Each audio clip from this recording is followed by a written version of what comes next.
del imperialismo del Estado de Israel. Bueno, el hecho es que las grandes potencias de la época consagran todos sus esfuerzos para lograr este objetivo. Así que en 1916 se firma un pacto que fue el pacto Sykes-Picot. Sykes fue ministro inglés y Picot ministro francés, que firmaron este pacto. Y lo que muchos no saben es que hubo una tercera parte de este pacto, que fue la Rusia zarista. En 1916. Al mismo tiempo, 1916, estalla en nuestra región la llamada Gran Revolución Árabe, que tenía como objetivo la independencia de los árabes, que en su tiempo no eran los países actuales, sino la suma de los países árabes. 1916. 1917 hay dos acontecimientos importantes. Por un lado, el triunfo de la Revolución Socialista de Octubre en Rusia, donde Lenin denuncia a este pacto Sykes-Picot como un pacto colonialista y como un movimiento revolucionario. Ellos no podían sostener este pacto, por lo tanto Lenin anuncia la retirada de Rusia de este pacto. El otro acontecimiento fue todo lo opuesto. Por parte de Gran Bretaña fue la emisión de una promesa que se conoce como Declaración Balfour, donde el gobierno de Gran Bretaña se compromete a facilitar la creación del Hogar Nacional Judío en Palestina. Para esto consagran todos sus esfuerzos para preparar el terreno, y al poco tiempo empiezan a implementar el pacto Sykes-Picot, que al finalizar la Segunda Guerra Mundial convocan a la conferencia de mandatos, donde, entre comillas, se oficializa el pacto Sykes-Picot, donde entre Gran Bretaña y Francia se reparten nuestros países. Y conforme a esta conferencia de mandatos, Gran Bretaña queda con el control sobre Palestina, Jordania e Irak. Francia queda con el control sobre Siria y Líbano. Hasta ese momento era un solo país. No existía ni Siria, ni Palestina, ni Líbano. Era Bilad al-Sham, que según algunos, la Gran Siria. Pero Bilad al-Sham no se traduce Gran Siria, sino es el nombre de una región en árabe que se llama Bilad al-Sham. Fíjense, cuando Gran Bretaña emite la Declaración Balfour, que es una promesa de ayudar a los judíos a crear el Hogar Nacional Judío en Palestina, Palestina ni siquiera era colonia británica.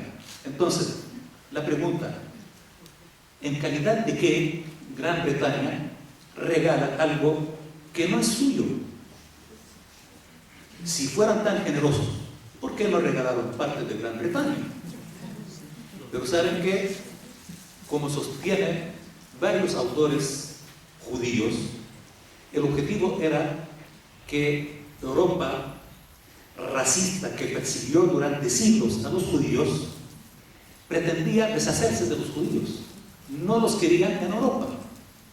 ¿Y cómo querían salir de la presencia judía en Europa? Creando un Estado de los judíos fuera de Europa. Luego, entre la Primera Guerra Mundial y la Segunda Guerra Mundial, es conocida la historia, con los nazis que gobiernan y que dominan el escenario político y militar, no solamente en Alemania, sino en el mundo. Y es conocida la historia de las crueles masacres que se cometieron en contra de pueblos, los gitanos, los comunistas, los socialistas, los rusos, los polacos, los judíos y tantos. Y se estima que, no sé si fueron 50 o 60 millones las víctimas de la Segunda Guerra Mundial. Se sabe que Rusia sola ofreció o le costó 20 millones de víctimas.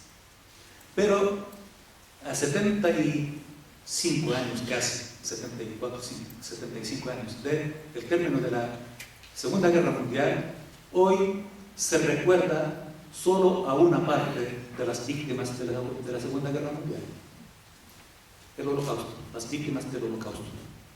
Y aquí yo no vengo a cuestionar el Holocausto y tampoco voy a discutir si fueron 6 millones o 5.934.000 o 6,5 millones de víctimas. ¿Por qué este número rotundo, sagrado, incuestionable y pobre del que cuestiona las víctimas del Holocausto? Pueden cuestionar si Dios existe o no. Pueden tildar a Macri de lo que quieran. Pueden calificar a Cristina de lo que quieran. Pueden insultar a Trump, a Estados Unidos. Todo en la vida es cuestionable, menos una cosa, el Holocausto. Y reitero, no vengo a cuestionarlo. Para mí, si fueron 6 millones, o 1 millón, o 10,000, o 5 personas, es inaceptable. Pero la pregunta, ¿por qué esta abstracción del número y del hecho? ¿Qué pasa con los gitanos? Si también los gitanos fueron perseguidos por ser gitanos. Los armenios. Los armenios es otra historia y otro enemigo, pero la esencia es la misma. No importa quién comete una masacre, lo importante es que es inaceptable cometer una masacre en contra de cualquier pueblo. Y en esto tampoco podemos aceptar una masacre en contra de los judíos. Pero esto no es suficiente para justificar que aquellas víctimas se conviertan en victimarios de otro pueblo que no tuvo nada que ver con la persecución en contra de los judíos nunca. Al contrario, siempre cuando ellos eran perseguidos, los que los recibían con los brazos abiertos eran los árabes. Recordarán o sabrán que durante la Inquisición no fueron perseguidos solo los judíos, también los moros, los llamados moros, que eran, y ojo, no confundan, los moros no eran árabes, eran españoles de fe islámica. También en la Inquisición, y esto lo deben saber más que yo, hubo persecución en contra de los protestantes, cristianos también. Pero, ¿qué se recuerda hoy de la Inquisición? Muy poco. Y durante la Inquisición, los que huían, ¿a dónde iban? Sean moros o judíos. Curiosamente, iban al mundo árabe. Por eso, en Marruecos hay una importante comunidad judía y lo que nunca se habla de una comunidad andaluza en Marruecos que eran españoles de fe musulmana y que hasta el día de hoy conservan su lengua. Hasta el día de hoy. Pero otra curiosidad, España hace años permitió el regreso de los judíos que huían de la persecución durante la Inquisición y no aceptó el retorno de los andaluces de Marruecos.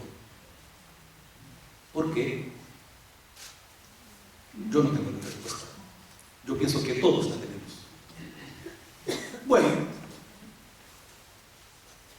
cuando termina la Segunda Guerra Mundial, el Occidente civilizado, que se jacta de ser la cuna de los derechos humanos, que esta cuna, lamentablemente, colonizó África, Asia, las Américas. Esta cuna de la civilización masacró a los pueblos de la India, de África, de las Américas. Hasta el día de hoy siguen masacrando ahora. Esta cuna de la civilización y de la humanidad nada menos tuvo 2 guerras mundiales con cerca de 100 millones de víctimas, y es la cuna de la civilización y es la defensora de los derechos humanos, es la guardiana de la moral. Es una cosa increíble. Y este victimario de los judíos quería compensar a los judíos porque, pobre conciencia de la Europa occidental, que masacró a los judíos durante tanto tiempo y los persiguió, su conciencia ya les dolía de tanto sufrimiento de los judíos. Por eso había que crear un Estado para los judíos donde se sientan seguros, a costas de otro pueblo. Si la Alemania masacró a 6 millones de judíos, ¿por qué no le regalaron un Estado en Alemania? Si tienen 50 veces más tierras que Palestina, ¿por qué otro pueblo tiene que pagar el costo? Esta es la magnanimidad de la Europa y de Occidente. Otros siempre tienen que pagar el costo. El hecho es que durante o entre las 2 guerras, Gran Bretaña, que ya había ocupado el territorio de Palestina, hizo todo lo posible y preparó el terreno para facilitar la creación del Estado Islámico. Cuando termina la Segunda Guerra Mundial, entre comillas de nuevo, el conflicto se reanuda, porque los palestinos luchaban en 2 frentes. Por un lado, en contra del colonialismo británico, y por otro lado, en contra de las ambiciones y planes judíos de apoderarse de Palestina. Durante este tiempo decía que Gran Bretaña preparó el terreno, reprimió al pueblo palestino, ayudó al movimiento sionista, al punto que creó un ejército sionista en Palestina, que se llamó la Brigada Judía, que era parte del ejército inglés, cuyos integrantes eran sionistas, y su campo de operaciones estaba nada menos que en Palestina. En 1947, Gran Bretaña anuncia su incapacidad de controlar la situación en Palestina, por lo que pide a la recién creada Naciones Unidas hacerse cargo de este asunto, y esta a su vez envía una comisión organizadora a Palestina, que luego de meses de trabajo vuelven con varias recomendaciones para ofrecer alguna solución. Y otra curiosidad, que ninguna de las recomendaciones que presentó esta comisión fue considerada. Las grandes potencias imponen otra recomendación que posteriormente fue aprobada con la resolución número 181 de la Asamblea General el 29 de noviembre de 1947, que tiene como número 181 y que es la resolución de la partición de Palestina. Fíjense, 1917, Gran Bretaña hace la declaración Balfour sin consultar al pueblo palestino y sin siquiera ser la potencia colonial en Palestina. 30 años después, 1947, Naciones Unidas aprueba una resolución sin consultar al pueblo palestino y sin tener ningún derecho sobre Palestina. Imaginen que hoy Naciones Unidas decida sacar una parte del territorio de la Argentina y regalárselo, no sé a quién. ¿Tiene autoridad de hacerlo? ¿Y por qué en el caso de Palestina tendría esa autoridad?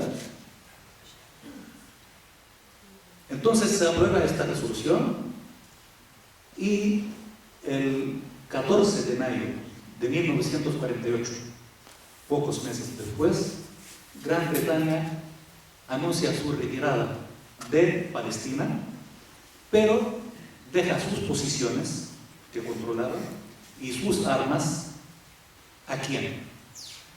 A aquella brigada que había creado, que era la brigada sionista que operaba en Palestina. Y ahí estalla la llamada Primera Guerra Árabe-Israelí. ¿Qué guerra? ¿Cómo se puede calificar esto una guerra? Lógicamente sí, el pueblo palestino resistió, como cualquier pueblo digno cuya patria está siendo amenazada, lo normal es que resista. Pero resistir ¿a quién? A la potencia de la época, a Gran Bretaña. El hecho es que el 15 de mayo de 1948 se declara la creación del Estado de Israel, y si bien en la resolución 181 se le había destinado, en esta resolución de la partición de Palestina, que consistía en la creación de dos estados en la Palestina histórica, se había destinado en esta resolución 55 casi por ciento del territorio de Palestina al Estado de Israel, al Estado judío de Israel, casi 44%, estoy redondeando, casi 44% a un Estado árabe palestino, y casi 1% tendría un estatus especial con administración internacional que se refiere a las ciudades santas de Jerusalén y Belén. En 1948, cuando se declara la constitución del Estado de Israel, la creación, no constitución, para que no se confundan con la palabra constitución, la creación del Estado de Israel ocupa el 78% de la Palestina. Este movimiento fue capaz de ocupar territorios que constituyen el 78% de Palestina. Y ahí fue creado el Estado de Israel.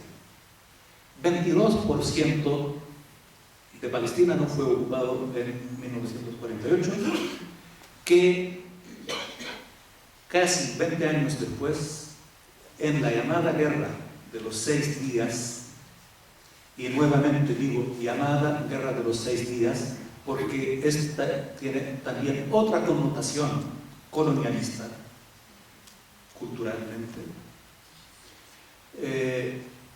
En esta guerra, Israel completó la ocupación del 100% de Palestina, aquel 22% que no ocupó, y estos son los territorios de la Franja de Gaza y Cisjordania, incluido Jerusalén Oriental.